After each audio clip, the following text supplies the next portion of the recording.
रे भौजाई कहतारी कैसे आज होली के दिन आजा होली के दिन देवरा बड़ा बहुराएगा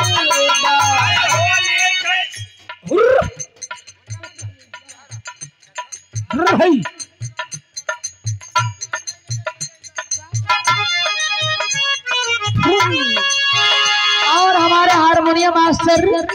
ब्रजेश यादव जी का सम्मान किए हमारे पंडित जी बाबा जी बा बहुत बहुत प्रणाम बा। अभी हमारे श्री राम भैया बचल हुए भाई ढोलक मास्टर साहब बचल हुए। हाँ हाँ एकदम जी हाँ जी हाँ। आज होली के दिन आजा होली के दिन देवरा बड़ा बहुराएगा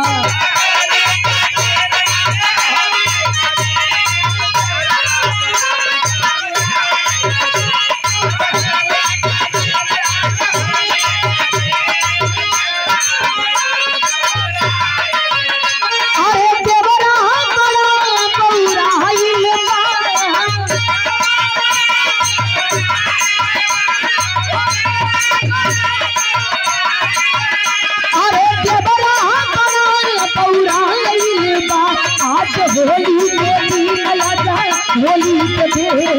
देवरा बड़ा बहुराएगा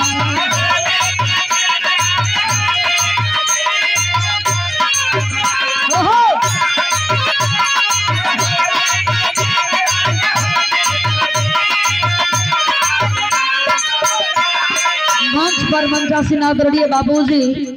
जो बड़ा ही आप सम्मान किए इस कार्यक्रम में आपके द्वारा आशीर्वाद स्वरूप पुरस्कार 100 रुपया देकर ये सम्मान किया गया।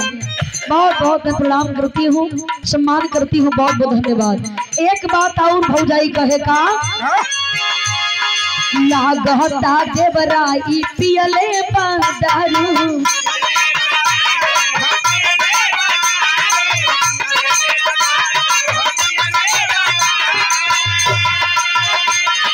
घूमी घूमी खोजे ले रोज मेहरारू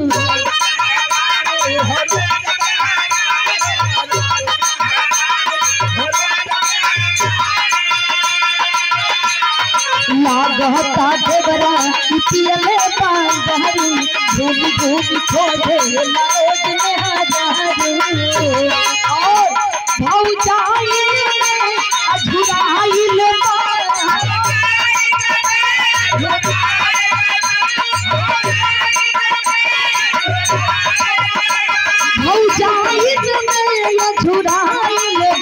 आज होली के दिन आज होली के दिन तेरा बड़ा बहुराएगा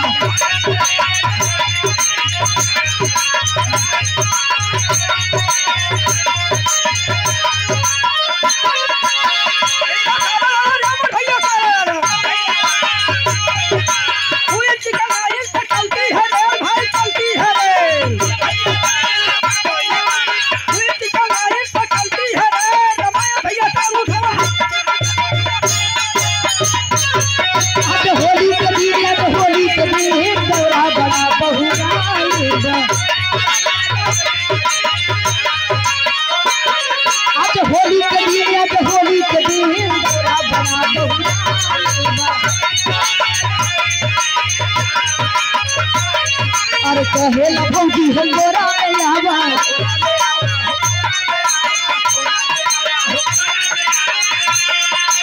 होली में हमरा के जनी बहकावा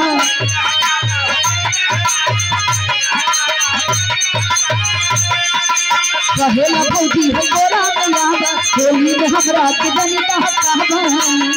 अरे भैया खतुरा पिसाई बा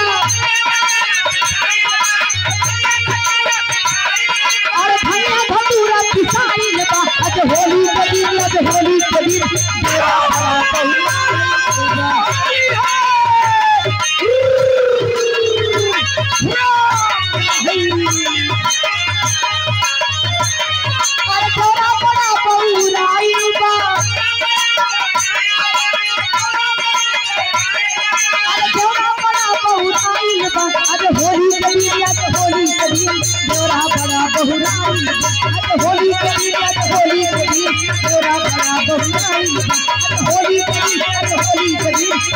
बना बहुराई